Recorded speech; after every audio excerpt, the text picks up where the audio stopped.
మీ మోకాల నొప్పులకు ఎటువంటి సర్జరీ లేకుండా ఎపియాన్ పెయిన్ క్లినిక్ అందిస్తున్న అత్యాధునిక చికిత్స. నమస్కారం, మనతో పాటు డాక్టర్ ముఖర్జీ గారు ఉన్నారు. వారు ప్రఖ్యాత ప్రముఖ కార్డియాలజిస్టు. గుండెకు సంబంధించిన వ్యాధులు, అనారోగ్యం నుంచి ఎలా మనం బయటపడాలి, గుండెను ఆరోగ్యంగా బలంగా ఎలా ఉంచుకోవాలి, మనిషి అన్ని రకాలుగా ఆరోగ్యంగా ఉండాలంటే ఏం చేయాలి, అదేవిధంగా కరోనా వస్తున్న సందర్భంలో గుండెకి, వ్యాక్సిన్కి, కరోనాకి ఉన్న అనుబంధం కూడా తెలుసుకునే ప్రయత్నం చేద్దాం. నమస్కారం డాక్టర్ గారు. జనరల్గా గుండెపోటు అనేది పెరిగినాయి, హార్ట్ అటాక్స్ పెరుగుతున్నాయి, వయసుకు సంబంధం లేకుండా అన్ని వయసుల వాళ్ళకి వస్తున్నాయి. ఈ గుండెపోట్లు సంకేతం మనకని ముందుగా తెలుస్తుంది అసలు? అంటే గుండెపోటు వచ్చేదానికి కొంతమందికి సంకేతాలు తెలుస్తాయండి, కొంతమందికి తెలియవు. ఎలా తెలుస్తాయి అని అంటే, ఇప్పుడు ఫర్ ఎగ్జాంపుల్ మీకు ఎప్పుడైనా కూడా గుండెల్లో మంటగా అనిపిస్తోంది అనుకోగానే ఏం చేస్తారు, కొంచెం ఏదో ఒకటి ఇనో తాగుదాము, లేకపోతే ఇంకోటి ఏదో వేసుకుందాం అని అనుకుంటారు. గుండెలో మంటగా అనిపించినప్పుడు అది నడిస్తే కనుక ఎక్కువ అవుతుంటే అది ఖచ్చితంగా సీరియస్ తీసుకోవాలి. అలాంటి సిమ్టమ్ కనుక ఉంటే మనం ఖచ్చితంగా ఇంపార్టెన్స్ ఇవ్వాలి. మంట అయినా కావచ్చు, నొప్పి అయినా కావచ్చు, బరువుగా ఉండటం కావచ్చు, పట్టుకున్నట్టు కావచ్చు, ఏ రకంగా ఉన్నా మనం నడిచినప్పుడు కానీ, లేకపోతే మెట్లు ఎక్కినప్పుడు కానీ, మెరకెక్కినప్పుడు కానీ మనకి డిస్కంఫర్ట్ వస్తుంది అని అంటే మనం ఇమ్మీడియట్గా గుండెకి సంబంధించిన ప్రాబ్లం అని అనుకోవాలి. ఇది మొట్టమొదటి సిమ్టమ్. గుండెకి సంబంధించి మొత్తం 5 రకాల సిమ్టమ్సే ఉంటాయి. 5 రకాల సిమ్టమ్స్లో ఈ ఛాతీ నొప్పి అనేది ఒకటైతే, ఆయాసం ఒకటి.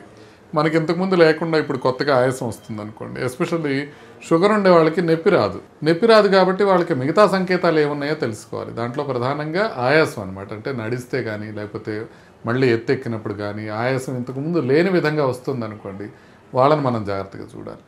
మూడోది మనకి కళ్ళు తిరగటం లాంటిది. అంటే ఇప్పుడు మీరు ఎస్పెషల్లీ నడిచినప్పుడు కనుక కళ్ళు తిరుగుతున్నాయి అని అంటే అది కూడా గుండెకి సంబంధించి. నాలుగోది గుండె దడ రావడం. అంటే గుండె వేగంగా కొట్టుకోవడం కానీ, నెమ్మదిగా కొట్టుకోవడం కానీ మనకి దడ కింద తెలుస్తుంది అనమాట. అంటే నార్మల్గా మన గుండె చప్పుడు మనకు తెలియదు. ఎస్పెషల్లీ మనం నార్మల్గా డే టు డే పనులు చేసుకునేటప్పుడల్లా గుండె మనకు తెలియదు. పడుకున్నప్పుడు మాత్రం కొంతమందికి వినిపిస్తూ ఉంటుంది, ఎస్పెషల్లీ ఎడమవైపు తిరిగి పడుకుంటే. బట్ అట్లా కాకుండా కొంచెం అబ్నార్మల్గా మన గుండె మనకు వినపడుతుంది అని అంటే అది కూడా మనకి గుండె జబ్బుకి చిహ్నం కింద భావించాలి. ఇక 5వ సిమ్టమ్ ఏంటంటే కాళ్ళకి వాపులు రావడం. ఇంతకుముందు లేకుండా ఇప్పుడు కొత్తగా కాళ్ళకి వాపులు వస్తుంటే మనం గుండెకి సంబంధించి ఆలోచించాలి. ఇవి మనకి warning signs. But most important, నడిచినప్పుడు మనకి ఛాతిలో పట్టుకున్నట్టు ఉండడం. ఇది మాత్రం ప్రజల్లోకి అర్థమైంది అని అంటే మనం చాలా ఇంపార్టెంట్ అనమాట. అంటే చాలామంది గ్యాస్ అనుకుంటుంటారు, నడిచినప్పుడు మంట వస్తుంది కదా, మంట కదా వస్తుంది అని. మంట నడిస్తే రాదు గ్యాస్ ఉన్న వాళ్ళకి. నడిస్తే మంట వస్తుందంటే అది గుండెకి సంబంధించిందని తెలుసుకోవాలి. చిన్నవాళ్ళకు కూడా వస్తుంది కదా, అందరికీ అవే సిమ్టమ్స్ ఉంటాయి అన్ని వయసుల వాళ్ళకి? అన్ని వయసులో ఉండే వాళ్ళకి అలా ఉండవు. చిన్నవాళ్ళకి ఎస్పెషల్లీ నడిస్తే వచ్చే అవకాశం ఉంటుంది, వాళ్ళు చూసుకోవాలి. బాగా పెద్ద అయిపోయిన వాళ్ళకి కానివ్వండి, లేకపోతే షుగర్ ఎక్కువ రోజుల నుంచి ఉన్నా, బీపీ ఎక్కువ రోజుల నుంచి ఉన్నా వాళ్ళకి తెలియకపోవచ్చు. అంటే లోపల ప్రాబ్లం ఉన్నా బయటికి నార్మల్గానే ఉండొచ్చు. పేషెంట్కి 3 రక్తనాళాల్లో తీవ్రంగా బ్లాక్స్ ఉన్నాయి, సర్జరీ చేయించుకోవాలి అని చెప్పాం. అసలు ఎందుకు తెలిసింది ఆవిడకి, ఎవరో సజెస్ట్ చేస్తే సిటీ కాల్షియం స్కోర్ చేయించుకుంది. ఆ కాల్షియం స్కోరు 1000 పైన ఉంది. అందుకని వాళ్ళకి యాంజియోగ్రామ్ చేసినప్పుడు 3 రక్తనాళాల్లోనూ సివియర్గా బ్లాక్స్ ఉన్నాయి. ఆ బ్లాక్స్ ఉన్నాయి కదా, బైపాస్ చేయించుకోమంటే ఆయన అడిగిన మాట ఇది. అదేంటి సార్, మా అమ్మకి అసలు ఎప్పుడూ ఏమీ సిమ్టమ్స్ లేవు, కొంచెం కూడా ప్రాబ్లం లేదు అని. ఇప్పుడు మనకి ఎట్లా మనం చూస్తున్నాం టీవీల్లోనూ, ప్రసార మాధ్యమాల్లో మనం ఏం చూస్తున్నాం, నిన్న తిరుపతి కొండ ఎక్కువ వచ్చారు, లేకపోతే నిన్న ఏదో ట్రెక్కింగ్ చేసుకొని వచ్చారు, బాగున్నారు, ఇవాళ లేరు అనేది చూస్తున్నాం. అది ఎట్లా చూస్తున్నాం, ఈ బ్లాగ్స్ రోజులో అప్పటికప్పుడు వచ్చినవి కాదు, అవి లోపల ముందు నుంచే ఉన్నాయి, కానీ వాళ్ళకి తెలియట్లా. దీన్నే సైలెంట్ హార్ట్ అటాక్స్ అంటారు. అంటే మనకి లోపల ప్రాబ్లం ఉంది, కానీ ఆ ప్రాబ్లం బయటికి వ్యక్తం చేయలేకపోతుంది, మనకు తెలియట్లా. సో అందుకోసమే కాకుండా ఇంకో రకంగా కూడా ఎలా తెలియదంటే, మామూలుగా కొంతవరకు బ్లాక్ ఉందనుకోండి, మనం బాగా ఎత్తెక్కామనుకోండి, 4 అంతస్తులు ఎక్కామనుకోండి, కొంచెం నొప్పి వస్తుంది అనుకోండి, నెమ్మదిగా ఏం చేస్తామంటే 4 అంతస్తులు ఎక్కడ మానేస్తాం, కొద్దిగా ఇబ్బందిగా ఉందని 3 అంతస్తులు ఎక్కుతాం, లేకపోతే లిఫ్టే వాడతాం. అప్పుడు నాకేం లేదు కదా అనుకుంటాం. అట్లా పెద్దవాళ్ళు ఏం చేస్తారంటే కొంచెం లిమిట్ చేసుకుంటూ ఉంటారు వాళ్ళ యాక్టివిటీ. ఇప్పుడు ఒక 40 నిమిషాల్లో 4 కిలోమీటర్లు నడిచేవాళ్ళు 40 నిమిషాల్లో 2 కిలోమీటర్లే నడవడం మొదలు పెడతారు, స్లో చేస్తారు. అది ఇక మీరు 40 నిమిషాలు నడుస్తున్నారు, ఇంతకుముందు నడుస్తున్నట్టు ఎలా తెలుస్తుంది, తెలియదు. సో అట్లా మనకు తెలియకుండానే యాక్టివిటీ తగ్గించుకుంటూ రావటం వల్ల కూడా సిమ్టమ్స్ బయటపడవు. కాబట్టి సిమ్టమ్స్ ఉన్నా లేకపోయినా మనం టెస్ట్ చేసి ముందు ట్రీట్మెంట్ తీసుకోవాల్సిన అవసరం ఉంది. అంటే మామూలుగా ఈ గుండె బ్లాకేజ్ అనేది వయసును బట్టి మారుతుంటుందా, పెరుగుతుంటాయా బ్లాక్స్? ఆయన చెప్తా ఉన్నారు నాకు బ్లాక్స్ ఉన్నాయి అని అంటే, నేను అసలు బయట కాఫీ కూడా తాగనండి, ఇంట్లోనే కాఫీ తాగితే మళ్ళీ బయటకు వెళ్తే ఫ్రూట్స్ తప్ప నేను ఇంకేమీ తీసుకోను అని. సో అంత జాగ్రత్తగా ఉంటే మనకి జెనెటిక్గా మనకు ఉండే రిస్క్ మాత్రం ఉంటుంది. అంత జాగ్రత్తగా ఉన్నప్పటికీ కూడా మనం అంత జాగ్రత్తగా ఉన్నా, అంటే ఇప్పుడు మామూలుగా 60 ఏళ్ళకి ప్రాబ్లం రావాల్సింది, ఇంత జాగ్రత్తగా ఉన్నారు కాబట్టి ఆయనకి 70 ఏళ్ళకి వస్తుంది. సో రాకుండా ఉండదు, అంటే ఏజ్ పెరిగే కొద్దీ గుండె ప్రాబ్లం అనేది ఖచ్చితంగా వస్తుంది. ఆల్మోస్ట్ ఇప్పుడు 90 ఇయర్స్ దాటింది అనుకోండి, 80% మందికి అలా ఉన్న వాళ్ళకి గుండె ప్రాబ్లమ్స్ ఉంటాయి 90 ఇయర్స్ దాటిన వాళ్ళకి. సో వాళ్ళు అసలు ఏం చేస్తారు, ఏమి చేయరు, బాత్రూమ్కి వెళ్తారు, తింటారు, కూర్చుంటారు, కాబట్టి సిమ్టమ్స్ లేకుండా ఉంటాయి. సో అందుకని ఏజ్ పెరిగిన తర్వాత ఏదైనా మనిషిని అస్తమయానికి తీసుకెళ్లేది గుండె జబ్బే. సో అట్లా నెమ్మదిగా ఏజ్ పెరిగే కొద్దీ అందరికీ వస్తుంటాయి. అంటే మనిషి మరణాన్ని కూడా డిసైడ్ చేసేది గుండె ఆగిపోతే ద డెఫినేషన్ మనిషి వెళ్ళిపోయాడంటాను, డెఫినేషన్ గుండె అయిపోవడం. అంతే.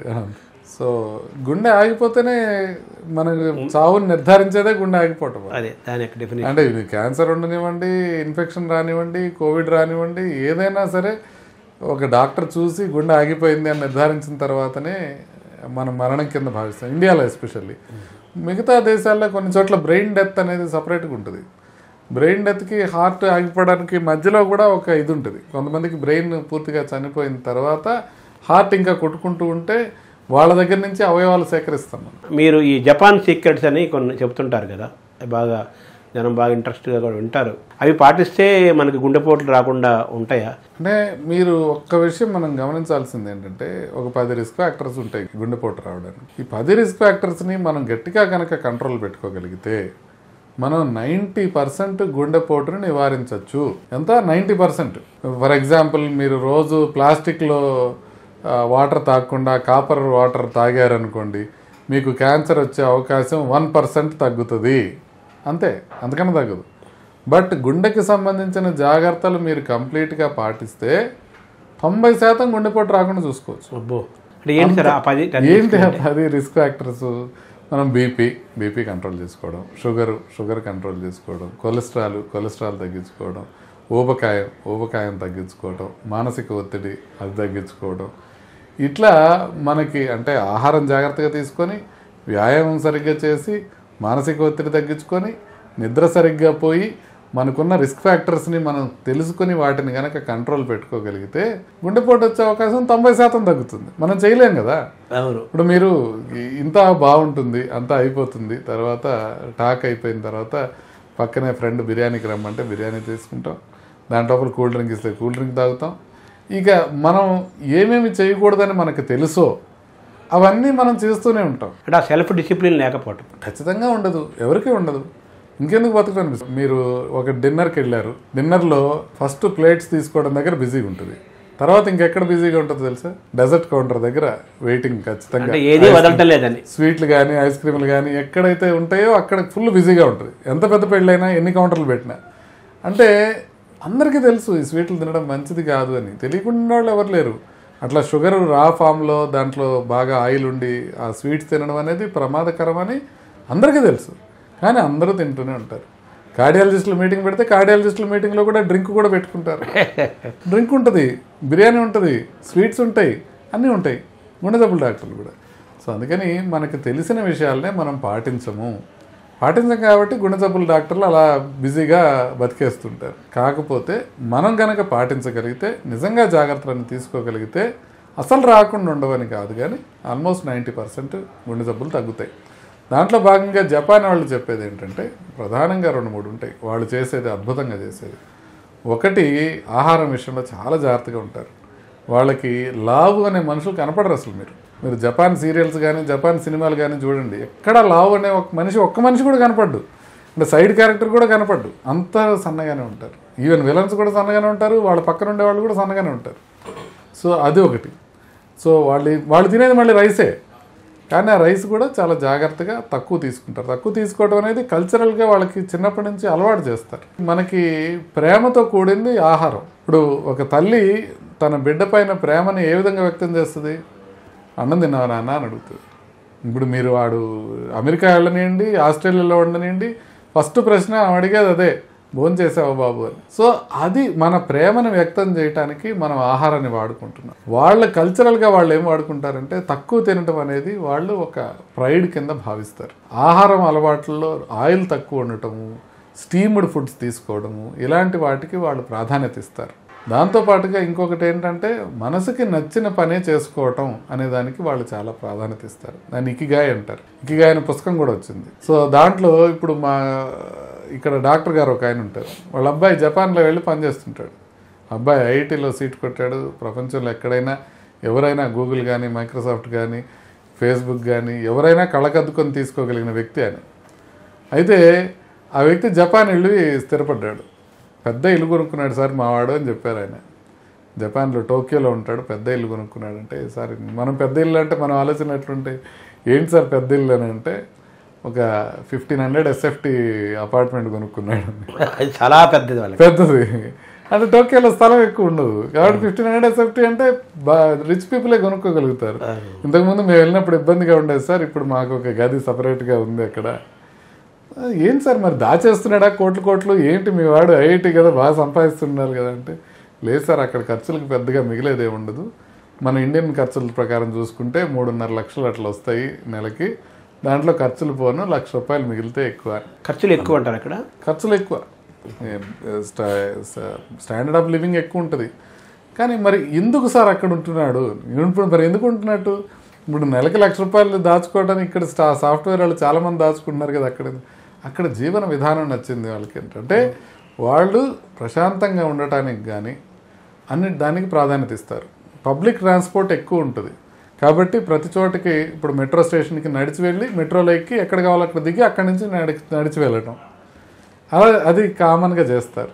సో అంటే మనం వాకింగ్ చేయటానికి కానివ్వండి, మనం మానసికంగా ప్రశాంతంగా ఉండటానికి కానివ్వండి, వీటికి విలువ ఎక్కువ ఇవ్వడం జరుగుతుంది. ఆహారపు అలవాట్లకు కానివ్వండి. అంటే జపాన్ సీక్రెట్స్ అంటే మనం 1, 2, 3, 4గా ఏం చెప్పాలి సార్? ఫస్ట్ థింగ్ ఆహారం, రెండోది ఊబకాయం లేకుండా చూసుకోవడం, మూడోది వాళ్ళకి మానసిక ఒత్తిడి అస్సలు తగ్గించుకునే ప్రయత్నం చేయటం. సో ఇవే వాళ్ళ రహస్యాలు, వాళ్ళకి ఇంకేమి లేవు. ఒకటి బాగా ఎక్సర్సైజ్ చేయటం, మంచి ఆహారం తీసుకోవటం, రెండోది ఆ మానసిక ఒత్తిడి లేకుండా చూసుకోవటం. నిద్ర కూడా వాళ్ళు పెందలాడే పడుకుంటారు, మనలాగా ఉండదు. ఫుడ్ ఈజ్ మెడిసిన్ అంటుంటారు. అలాగే ఆహారం పాత్ర కూడా మీరు చెప్పారు కదా. సో ఆహారం పాత్ర కూడా కీలకమైంది. చాలా అండి, ఆహారం పాత్ర మెయిన్. అది ఆహారంతోనే మనకి మెయిన్ వచ్చేది. మనం వాళ్ళు తినే ఫుడ్ కూడా అట్లా ఉంటుంది, బ్లాండ్గా ఉంటుంది. మీకు ఉప్పు చాలా తక్కువ ఉంటుంది జపనీస్ ఫుడ్లో. మనకి ఇక్కడ చైనీస్ ఫుడ్ తీసుకుంటే మనకి ఎక్కువ సాల్ట్ ఉంటుంది, కానీ చైనా ఫుడ్లో సాల్ట్ ఉండదు. అట్లాగే జపాన్ ఫుడ్లో అసలు సాల్ట్ ఉండదు, చాలా తక్కువ ఉంటుంది.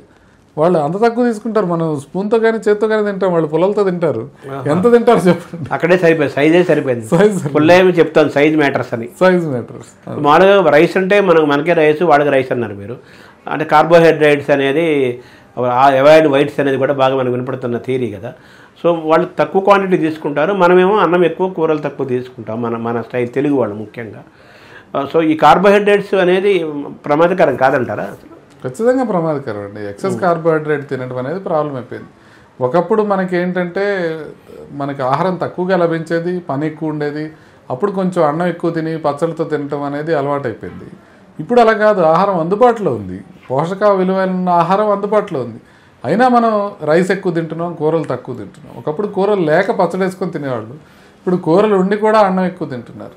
అది పొరపాటు. మనం అది మార్చుకొని మనం కూరలు ఎక్కువ తీసుకొని కొంత మేరకు రైస్ని మనం మార్చుకొని చిరుధాన్యాలు తినగలిగితే మనం ఖచ్చితంగా మన ఆహారం కూడా బెటర్ అవుతుంది ఖచ్చితంగా. కాకపోతే మనం గ్రీన్ రెవల్యూషన్ వచ్చినప్పుడు మన భారతదేశంలో 2 పంటలు ప్రధానంగా పండించారు, వరి, గోధుమ. దీనిపైనే కాన్సన్ట్రేషన్ ఉండేది. మనకి హరిత విప్లవాన్ని మనం చదువుకొని ఉంటాం. అది చేసింది ఇది. మనకి ఆహార భద్రత కొద్దిగా తగ్గిపోయిందని చెప్పి అప్పుడు దాకా మిల్లెట్స్ చాలా ఎక్కువ ఉండేవి, 40% మిల్లెట్స్ తినేవాళ్ళు. ఒక్కసారి హరిత విప్లవం రాగానే మనకి గోధుమ నార్త్ ఇండియాలోను, సౌత్ ఇండియాలో రైస్ తినడం ఎక్కువైపోయింది. సో వీటి ద్వారా మనకి ఎక్సెస్ కార్బోహైడ్రేట్స్ అయిపోతున్నాయి. సో దానివల్ల మనం అది మార్చుకొని కొంతవరకు ప్రోటీన్ కంటెంట్ ఎక్కువ ఉండి, ఫైబర్ కంటెంట్ ఎక్కువ ఉండే మిల్లెట్స్ కనుక తీసుకోగలిగితే మనం కొంతవరకు జబ్బులు తగ్గించుకోవచ్చు. అంటే జెనెటిక్స్ పాత్ర, మొబిలిటీ పాత్ర కూడా ఉంటుంది కదా హెల్త్లో? జెనెటిక్స్ పాత్ర చాలా ఉంటుందండి. ఇప్పుడు ఒక కార్డియాలజిస్టు అమెరికాలో బాగా నాకన్నా ఎక్కువ ప్రివెన్షన్ ఎట్లా మార్చుకోవాలి, ఎలా చేయాలి అని చెప్పే ఆ వ్యక్తి 55 ఏళ్ళకి చనిపోయాడు సడన్గా. అప్పుడు అందరూ కొంతమంది హేళన చేశారు, ఇదేంటి ఇదేదో సెకండ్ చెప్పే బల్లి కుడితిలో పడినట్టు ఈయన చనిపోయాడు, ఇంత బాగా చెప్తాడు అందరికీ అని. కాకపోతే అర్థం చేసుకోవాల్సింది ఏంటంటే వాళ్ళ ఇంట్లో ఎవరు కూడా 40 ఏళ్ళు దాటి బతకలా, వాళ్ళకి అంత సివియర్ ప్రాబ్లమ్స్ ముందు నుంచి ఉన్నాయి ఫ్యామిలీలో. సో అంత ప్రాబ్లమ్స్ ఉండి కూడా ఆయన 55 ఏళ్ళ వరకు బతకటం, దాన్ని ఆయన జాగ్రత్తలు తీసుకోవడం అన్నీ చూపించాడు. కాబట్టి ఆయన జాగ్రత్తలు తీసుకున్నాడు, కానీ అది ప్రధానం కాదు. ఆయన చెప్పే మాట అబద్ధం కాదు. ఇప్పుడు ఆయనకేదో తొందరగా అయిందని చెప్పి ఆయన చెప్పే మాట అబద్ధం కాదు, అది అందరికీ ఉపయోగపడే మాట. అంటే వాళ్ళ ఫ్యామిలీ హిస్టరీ ప్రకారం చూస్తే 40 ఏళ్ళకి వెళ్ళిపోయారు గతంలో, ఈయన 55 వాళ్ళతో కంపేర్ చేసుకుంటే కొంచెం లాంగ్ లైఫ్. అయితే లైఫ్ స్టైల్ కూడా ఉంది కదా, ఇంత ఇంక్లూడ్ అయ్యింది కదా. లైఫ్ స్టైల్లో భాగంగానే మనకి ఫుడ్ లైఫ్ స్టైల్లో భాగంగానే ఇక ఇది కాకుండా వ్యాయామం అనేది కూడా మనం ఇన్కార్పొరేట్ చేసుకోవాలి రెగ్యులర్గా 1 గంట కనుక రోజు నడిస్తే ఆ గంటలో 6 కిలోమీటర్లు అయ్యేటట్టు చూసుకుంటే చాలా జబ్బులు నివారించగలుగుతాం. అట్లా వాకింగ్ ఒకటి చేయటం, మెడిటేషన్ ఒకటి. మనం ప్రపంచానికి పరిచయం చేసాం మెడిటేషన్ అనేది, బట్ మనం చెయ్యం. మెడిటేషన్ చేయటం అంటే బ్రీతింగ్ అనుకుంటారు చాలామంది, మెడిటేషన్ చేయటం అంటే యోగా అనుకుంటారు చాలామంది. కాదు, మెడిటేషన్కి విడిగా పద్ధతులు ఉన్నాయి, యూట్యూబ్లో దొరుకుతాయి. నేను కూడా ఒక వీడియో చేసి పెట్టాను, మెడిటేషన్ అంటే ఏంటి, ధ్యానం ఎలా చేయాలి అని. సో ఆ రకంగా మనం మెడిటేషన్ చేసుకుని మనం కనుక బాగుంటే, ఒకటి ఎక్సర్సైజ్, ఇంకోటి మెడిటేషన్, తర్వాత నిద్ర అలవాట్లు. అందరూ కూడా నైట్ 2 గంటల దాకా మెలకు ఉంటారు. ఇప్పుడు మన క్రికెట్ మ్యాచ్ ఎందుకంటే 2 గంటల దాకా ఆడారు. ఎందుకు ఆడారంటే 2 గంటల దాకా మెలుకోండి టీవీలో అందరూ చూస్తారని వాళ్ళకి తెలుసు కాబట్టి. కమర్షియల్గా వీళ్ళు ఎవరు 2 గంటల దాకా చూడకపోతే వాళ్ళు 2 గంటల దాకా ఆడరు, చూస్తున్నారు కాబట్టి వాళ్ళు అదే టైంకి ప్రసారం చేస్తున్నారు. ఎందుకంటే అలా నిద్ర లేకుండా చూస్తూ ఉంటారని. యువత ఎవ్వరు కూడా 2 గంటల మందులు నిద్రపోవట్లేదు. పిల్లలందరూ కూడా మారిపోయింది. అది ఒక గొప్పతనం అనుకుంటున్నారో ఏమనుకుంటున్నారో తెలియదు. దానివల్ల జబ్బులు వస్తాయనేది అందరికీ తెలుసు. జాబ్ చేసేవాళ్ళు ఉంటారు పాపం, బతుకు తెరువు కోసం నైట్ అమెరికన్ టైమింగ్స్ చేసేవాళ్ళు ఉంటారు, వాళ్ళు పర్వాలేదు. బట్ అసలు కేవలం వినోదం కోసం నైట్ టైం మెలకు ఉండి మార్నింగ్ టైం నిద్రపోయి ఇట్లా ఆరోగ్యాలను పాడు చేసుకునే యువతను చూస్తే భలే బాధ అనిపిస్తుంది. ఏం చేయలేకపోతున్నాం, ఎందుకంటే వాళ్ళు మా ఇష్టం, మా జీవన శైలి ఇంతే, మేము ఇంతే ఉంటాం అని చెప్పే పరిస్థితి ఉంది. మనం మొబైల్ కూడా వచ్చి చేరింది ఇప్పుడు. ఎగ్జాక్ట్లీ, మొబైల్ వల్ల మామూలుగా స్క్రీన్ చూడటం ఒక నష్టం అయితే, మొబైల్ వల్ల ఫుడ్ డెలివరీ యాప్స్తో ఇంకొక నష్టం జరిగింది. ఇప్పుడు మనకి 12ంటికి కావాలన్నా ఒక స్వీటు, ఒక బిర్యానీ ఇంటికి వస్తాయి నైట్ అర్ధరాత్రి కూడా. సో ఫుడ్ డెలివరీస్ ఏ టైంలో పడితే ఆ టైంలో మనం వెళ్ళి తీసుకొచ్చుకోకర్లా, కాస్త వెళ్తే కొన్ని క్యాలరీస్ ఖర్చు అయ్యాయి, ఇప్పుడు వెళ్ళాల్సిన అవసరం లేదు, వాళ్ళే తీసుకొచ్చి ఇస్తారు అంతే. మనం కూర్చోమంటే వాడు కావాలంటే హాల్లోకి కూడా తెచ్చిస్తాడు. సో అలాంటి పరిస్థితి ఉంది. కాబట్టి ఒక పక్క క్యాలరీస్ కరగట్లేదు, ఇంకో పక్క ఆహారం ఎక్కువగా అందుబాటులో ఉంది. ఇంపార్టెంట్గా చెప్పాల్సింది ఉంది వ్యసనాలు బాగా ఎక్కువైపోయినాయి. మనం ఇప్పుడు స్మోకింగ్ చూస్తే ప్రపంచవ్యాప్తంగా స్మోకింగ్ తగ్గుతూ ఉంది, ఇండియాలో కూడా తగ్గుతూ ఉంది. కానీ ఇండియా 2 రకాల ఇండియా ఉంటుంది, మీకు తెలిసే ఉంటుంది. ఒకటేమో సూపర్ రిచ్ ఇండియా, ఇంకోటేమో middle class to lower class India. Super rich ఇండియాలో స్మోకింగ్ తగ్గిపోతుంది, మిడిల్ క్లాస్ లోవర్ మిడిల్ క్లాస్లో స్మోకింగ్ పెరుగుతూ ఉంది. నేను ఒక స్కూల్కి వెళ్ళాను, ఒక చిన్న ఇది చెప్పడానికి, వాళ్ళకి ప్రివెన్షన్ చెప్పడానికి, ఎలిమెంటరీ స్కూల్. దానికి వెళ్ళి పిల్లల్ని ఇప్పటి నుంచే ప్రిపేర్ చేయాలని అడుగుతూ, మీలో ఎంతమంది ఫాదర్ స్మోక్ చేస్తారు అని అడిగాను నేను. అడిగితే క్లాసులో 300 మంది చేతులు ఎత్తారు. ఇదే ఇంటర్నేషనల్ స్కూల్లో అంతమంది ఎత్తారు చేతులు. అంటే డబ్బులు ఉన్న వాళ్ళు స్మోకింగ్ తగ్గించుకుంటుంటే డబ్బులు లేని వాళ్ళు స్మోకింగ్ బాధపడుతున్నారు. ఎంత ప్రాబ్లం చూడండి. వీళ్ళకి గుండె జబ్బులు పెరిగితే వీళ్ళు దానికి చికిత్స తీసుకోవడానికి వీళ్ళ దగ్గర డబ్బులు ఉండవు. కుటుంబం మొత్తం వీళ్ళ మీద ఆధారపడుతుంది. మగవాళ్ళే స్మోక్ చేసేది, ఆడవాళ్ళు కాదు. దాంతో ఒక కుటుంబ పెద్ద గుండె జబ్బు వచ్చి హార్ట్ ప్రాబ్లం వచ్చిన తర్వాత ఆయన ఇంతకు ముందులాగా జీవనోపాధికి తీసుకోలేడు. పిల్లల భవిష్యత్తు మొత్తం నాశనం అయిపోతుంది. అది డబ్బులు లేని వాళ్ళకి. అక్కడ మనకి ప్రాబ్లం వస్తుంది. సోషో ఎకనామిక్ డిస్పారిటీ పెరుగుతూ ఉండటంతో ఆరోగ్య అంశాలన్నీ కూడా మనకి మారిపోతున్నాయి. ఇంతకుముందు వ్యవసాయ కూలీలు ఎక్కువగా పనిచేసేవాళ్ళు, ఇప్పుడు వ్యవసాయ కూలీలకు ఎవరు పని చేయట్లా, బీహార్ నుంచి తెచ్చి పెట్టుకుంటున్నారు. సో ఇప్పుడు కాబట్టి మనం పనిచేసేది తగ్గిపోతుంది, ఆహారం ఎక్కువ అందుబాటులో ఉంటుంది. పని తగ్గిపోయి ఆహారం ఎక్కువగా ఉండటం, వ్యసనాలు ఎక్కువైపోయినాయి. డ్రింక్, స్మోక్ విపరీతం. ఇప్పుడు డ్రగ్స్ వచ్చాయి, అలాగే వేపింగ్ అంటున్నారు, ఈ సిగరెట్స్ అంటున్నారు. ఈ సిగరెట్స్ కూడా, ఈ సిగరెట్స్ వల్ల కూడా చాలా ప్రమాదం ఉంది. ఈ సిగరెట్స్లో నికోటిన్ ఉంటుంది. నికోటిన్ లేదనుకొని తాగుతున్నారు పిల్లలు. ఏంటి, సిగరెట్ తాగితే తప్పు కానీ వేపింగ్ చేస్తే తప్పు ఏంటి అని అంటున్నారు. వాళ్ళకి తెలియదు వేపింగ్ చేయడం ప్రమాదం అని. సో ఆ రకంగా ఇండియాలో బ్యాన్ ఉంది వేపింగ్, కాకపోతే ప్రతి స్కూల్లో అందుబాటులో ఉంది వేపింగ్. పిల్లలు విపరీతంగా తాగుతున్నారు. మనం కోలుకోకపోతే వేపింగ్తో చాలా ప్రమాదం ఉండే అవకాశం ఉంది. అది నేను చేసి పెట్టాను వీడియో, ఎవరు చూడని కూడా చూడలే, ఇంత ప్రమాదం ఉందని చెప్తారు. డాక్టర్ దాకా ఎప్పుడు రావాలో కూడా తెలియని పరిస్థితుల్లో ఉన్నారు ప్రస్తుతం. అవును. తర్వాత సార్ మీరు ఫుడ్ టాపిక్ తీసుకొచ్చే క్రమంలో ఆవకాయ అన్నం మంచిదని మీరు ఒక ప్రచారం జరుగుతుంది. అలాగే నెయ్యి గురించి, నెయ్యికి హార్ట్కి ఉన్న లింక్, నెయ్యిని ఆయుర్వేదం వాళ్ళు ఒక రకంగా చెప్తారు, నెయ్యి మంచిది అంటారు, మంచిది కాదంటారు. అలాగే ఆవకాయ అన్నం చాలా మంచిది అంటారు. అలాగే నెయ్యి వర్సెస్ నూనె, వీటిని ఎలా చూడాలి సార్ ఫుడ్ కాన్సెప్ట్లో? అంటే ఇప్పుడు నెయ్యి విషయానికి వస్తే నెయ్యి అద్భుతమైనది అనేది కొంతమంది చెప్తున్నారు, కానీ నేను మొత్తం స్టడీస్ అన్నీ తీసి చూశాను. ఎక్కడా కూడా నెయ్యి వల్ల బెనిఫిట్ జరుగుతుంది అనేది క్లియర్గా సైంటిఫిక్గా ప్రూవ్ అయిన అవ్వాల. అదేవిధంగా నెయ్యి వల్ల నష్టం జరుగుతుంది అనేది కూడా సైంటిఫిక్గా ప్రూవ్ అవ్వాల. ఎక్కడ దాకా ప్రూవ్ అవుతుందంటే కొలెస్ట్రాల్ పెరగచ్చు, తగ్గచ్చు, ఇట్లా వరకు ప్రూవ్ అవుతుంది. అది కంప్లీట్గా ఒక స్టడీ జరిగి దానికి రిజల్ట్ వచ్చే వరకు నెయ్యి ఎక్కువ తీసుకోవడం మంచిది కాదు అని నా అభిప్రాయం. ఇప్పుడు ఎందుకంటే వెస్ట్రన్ కంట్రీస్ ఎవరు నెయ్యి మీద పరిశోధన చేయరు, ఇండియాలో అసలు పరిశోధనే చేయరు. ఇండియాలో అసలు పరిశోధన జరగదు, చాలా లో క్వాలిటీ పరిశోధన జరుగుతుంది. వెస్ట్రన్ కంట్రీస్లో పరిశోధన చేయడానికి వాళ్ళ దగ్గర నెయ్యి అందుబాటులో ఉండదు, వాళ్ళు ఎవరు నెయ్యి తినరు, వాళ్ళ యూసేజ్ కాదు, వాళ్ళ రుచికి అలవాటు పడలా మనలాగా. సో అందువలన మనకి దాని గురించిన కంప్లీట్ ఇన్ఫర్మేషన్ రావట్లేదు, దానికోసం వెయిట్ చేయాలి. సో అది నెంబర్ 1. రెండోది మీరు అడిగింది నెయ్యి వర్సెస్ నూనె. నెయ్యి వర్సెస్ నూనె కూడా ఎంత తక్కువ తీసుకోగలిగితే అంత మంచిది. మనం నెలకి సగటున తలకి 1/2 kg మించకుండా తీసుకోగలిగితే నూనె అది అందరికీ మంచిది. అది ఏ నూనె అనేది పక్కన పెట్టండి, బట్ నెలకి 4 మనుషులు ఇంట్లో ఉంటే 2 kg మాత్రమే అవ్వాలి నూనె. అంతకన్నా ఎక్కువ అవుతుంది అని అంటే మనం ఏదో ప్రాబ్లం చేస్తున్నట్టు. సో అదొకటి చూసుకోవాలి. రెండోది గానుగ నూనె అని అంటారు, మంచిదే, గానుగ నూనె తీసుకోవచ్చు, తప్పేం లేదు, కాకపోతే మలినాలు లేకుండా ఉండేటట్టు చూసి తీసుకోవాలి. సో గానుగ నూనె వేపుళ్ళకి పనికిరాదు. మీరు వడలు చేసుకోవడానికి, గారెలు చేసుకోవడానికి గానుగ నూనెలో చేస్తే అవ్వదు. అప్పుడు మనం రిఫైండ్ ఆయిల్ వాడుకోవాలి. అసలు వేపుళ్ళు తినడమే మంచిది కాదు కాబట్టి రిఫైండ్ ఆయిల్ తగ్గించుకోండి, బట్ అవసరమైనప్పుడు అది వాడుకోండి. రెగ్యులర్గా మీరు వేరుశనగ నూనె కానీ, నువ్వుల నూనె కానీ ఇవి మార్చుకుంటూ వాడటం మంచిదే, ఒకటే నూనె కాకుండా. ఆవకాయ అన్నం గురించి, ఆవకాయ అన్నానికి మామూలుగా అన్నం తింటే మనకి దానికి ఎస్పెషల్లీ పాలిష్డ్ రైస్తో మనం అన్నం తిన్నప్పుడు షుగర్ ఒక్కసారిగా పెరుగుతుంది. సో అందుకే రైస్ అనేది మనకి అంత పాలిష్డ్ రైస్ అనేది క్విక్గా మనకి పెరిగిపోతుంది షుగర్. అందుకని దాని గ్లైసిమిక్ ఇండెక్స్ అంటారు. గ్లైసిమిక్ ఇండెక్స్ ఎక్కువ ఉందంటే షుగర్ని ఎక్కువగా తొందరగా పెంచుతుంది అని, గ్లైసిమిక్ ఇండెక్స్ తక్కువ ఉందనంటే తొందరగా పెరగట్లేదు అని. తొందరగా పెరిగితే ప్రమాదం, ఎందుకంటే తొందరగా పెరిగితే ఇన్సులిన్ పెరుగుతుంది కాబట్టి. అందుకని తొందరగా పెరగకుండా ఉండే ఆహారం మంచిది. మామూలుగా వైట్ రైస్తో తొందరగా పెరుగుతుంది కాబట్టి వైట్ రైస్ని తొందరగా పెరగకుండా చేసేవి ఏంటంటే, దాంట్లో మీరు ఏదైనా పప్పు కలుపుకున్నారనుకోండి తొందరగా పెరగదు, దాంట్లో ఆవకాయ అన్నం కలుపుకున్నారనుకోండి తొందరగా పెరగదు. అంతేగాని ఆవకాయ మంచిదని కాదు, ఆవకాయలో ఉండేది ఉప్పు, కారం, నూనె ఎక్కువ ఉంటుంది, అదేం మంచిదని కాదు. కాకపోతే అన్నంతో పెరిగినంత ఫాస్ట్గా ఆవకాయ అన్నంతో పెరగదు, అంతవరకే తప్ప ఆవకాయ అన్నం గొప్పదనేది ఏమీ కాదు. దాని లెవెల్స్ని కంట్రోల్ చేయడం కోసం ఒక చిన్న దాని ఏమంటారు స్పీడ్, దానికన్నా మీరు బ్రౌన్ రైస్ తింటే ఇంకా మంచిది. ఇప్పుడు మీరు అంటే లేకపోతే చిరుధాన్యాలు తింటే ఇంకా మంచిది, మీకు తొందరగా పెరగదు. అంటే మనం గ్లైసిమిక్ ఇండెక్స్ తగ్గించుకోవడానికి ఆవకాయ వాడాల్సిన పని లేదు. చిరుధాన్యాలు తీసుకోండి, పాలిష్డ్ రైస్ కాకుండా కొంతమేరకు బ్రౌన్ రైస్ తీసుకోండి, ఈ రకంగా మీరు పెంచుకోవడానికి. అంటే మజిల్ పవర్ బాగా పెరగాలంటారు, అలాగే ప్రోటీన్ చాలా మంచిది అంటారు.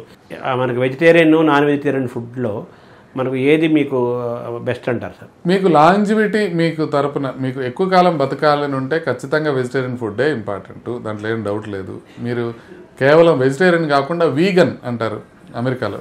వీగన్ అంటే వెజిటేరియన్ ఫుడ్లోంచి పాలకు సంబంధించిన ఉత్పత్తులన్నీ తీసేస్తే వచ్చేది వీగన్ డైట్. వీగన్ డైట్ తిన్నవాళ్ళు ఎక్కువ కాలం బతుకుతారు, దాంట్లో ఏం డౌట్ లేదు. కాకపోతే ఎక్కువ కాలం బతకటమే మీ లక్ష్యం అయితే అది తీసుకోవచ్చు. లేదు అట్లా కాదు, మీరు నేను మొత్తం అన్నీ కావాలి, నాకు ఆనందం కావాలి అని తీసుకుంటే మీరు నాన్ వెజ్ తీసుకోవచ్చు, తప్పేం లేదు నాన్ వెజ్ తీసుకుంటే. కాకపోతే నాన్ వెజ్ తీసుకునే వాళ్ళకన్నా వీగన్స్ ఎక్కువ కాలం బతుకుతారు, అంతవరకైతే ఉంది క్లియర్గా. ఎక్కువ కాలం అంటే మందులు వేసుకొని ఎక్కువ కాలం కాకుండా ఆనందంతో పాటు ఆరోగ్యము, ఆనందము, మందులు వాడకుండా హెల్తీగా ఎక్కువ కాలం గడపడమే కదా గడపడం అంటే. అవునండి, అవును, ఖచ్చితంగా మీరు హెల్తీగా ఎక్కువ కాలం బతకటమే కావాలి. హెల్తీగా ఉండటంలో మీకు హుషారుగా ఉండాలి, మీకు హ్యాపీనెస్ ఉండాలి, మెంటల్ హ్యాపీనెస్ కూడా ఉండాలి. ఇప్పుడు చిన్నప్పటి నుంచి వెజిటేరియన్ తినేవాడిని నాన్ వెజ్ తినమనడం పొరపాటు. అదే చిన్నప్పటి నుంచి నాన్ వెజ్కి అలవాటు పడినవాడు నువ్వు వెజిటేరియన్తోనే తింటే నువ్వు ఎక్కువ కాలం బతుకుంటావంటే వాడికి ఎక్కువ కాలం బతుకునే కన్నా చికెన్ తినడం ఇష్టం వాడికి. సో అందుకని ఎవరి ప్రవృత్తికి వాళ్ళు వదిలేసేయాలి. ఇప్పుడు కరోనా గురించి మళ్ళీ వార్తలు వస్తున్నాయి. కరోనా విజృంభిస్తున్న కరోనా కేసులు పెరుగుతున్నాయని, మరణాలు సంభవిస్తున్నాయని అంటున్నారు. సో ఇప్పుడు వస్తున్న ఈ కరోనాని మీరు ఎలా చూస్తున్నారు సార్? అంటే కరోనా అనే కేసులు అయితే పెరుగుతున్నాయి. మనకి మరణాలు కూడా 30 మరణాలు వచ్చినాయి ఇండియాలో ఇప్పుడు దాకా అని చెప్పడం జరిగింది. అయితే ఎవరిలో పరీక్ష చేస్తున్నాం అనే దాన్ని బట్టి మరణాల సంఖ్యను మనం లెక్కేసుకోవాలి. ఇప్పుడు ఫర్ ఎగ్జాంపుల్ ఇప్పుడు ఒక మన శరత్ సిటీ మాల్ కానీ లేకపోతే ఫోరం మాల్కి కానీ వచ్చిన వాళ్ళందరికీ మనం కోవిడ్ టెస్టులు చేసామనుకోండి. లేటెస్ట్ సే 1,00,000 మందికి చేసామనుకోండి, ఒక 500 మందికి పాజిటివ్ వచ్చింది అనుకోండి. 500 మందిలో ఒక్కడు కూడా చనిపోడు, శుభ్రంగా ఉంటారు. కానీ ఇక్కడ టెస్ట్ చేస్తుంది అట్లా 1,00,000 మందికి కాదు.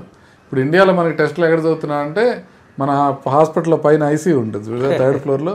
ఐసీయూలో అన్ని హాస్పిటల్స్లో ఐసీయూలో ఉన్న పేషెంట్లు, బాగా సిగ్గా ఉన్న పేషెంట్లు, వాళ్ళకి అందరికీ చేస్తున్నారు.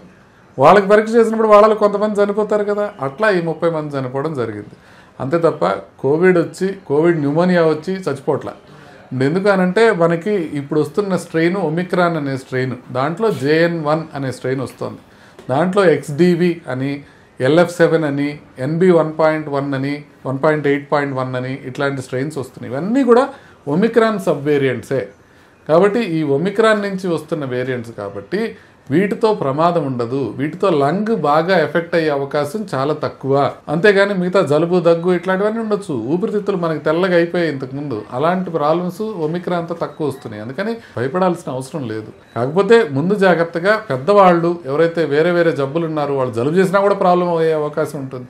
వాళ్ళు కొంచెం జాగ్రత్తగా ఉండి కొన్ని రోజులు జాగ్రత్తగా ఉంటే నెక్స్ట్ నేను మొన్నే అనుకున్నాను ఈ పాటికి తగ్గిపోయి ఉండాలి ఈ వేవ్ అనేది.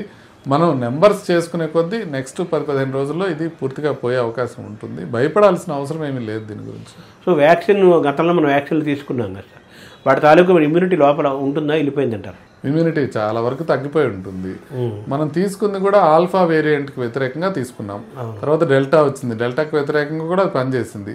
ఒమిక్రాన్కి వ్యతిరేకంగా అది సీరియస్ కాకుండా పనిచేస్తుంది. అయితే ఒమిక్రాన్తోనే సీరియస్ అవ్వట్లా, ఇంక మరి సీరియస్ కాకుండా పనిచేసేదే ఉంది. అందుకని బూస్టర్స్ అవి అవసరం లేదు. కానీ ప్రస్తుతానికి మాత్రం కొంత జాగ్రత్తలు తీసుకొని గవర్నమెంట్ జాగ్రత్తగా మానిటర్ చేస్తూ, ఒకవేళ కొత్త వేరియంట్ ఏమైనా డెవలప్ అవుతుందేమో అనేది వాళ్ళు జాగ్రత్తగా చూడాలి. ఎందుకంటే కొత్త వేరియంట్ డెవలప్ అయితే ఇదంతా మారిపోతుంది, మళ్ళీ సడన్గా మనం భయపడాల్సిన అవసరం వస్తుంది. Thank you. నమస్తే.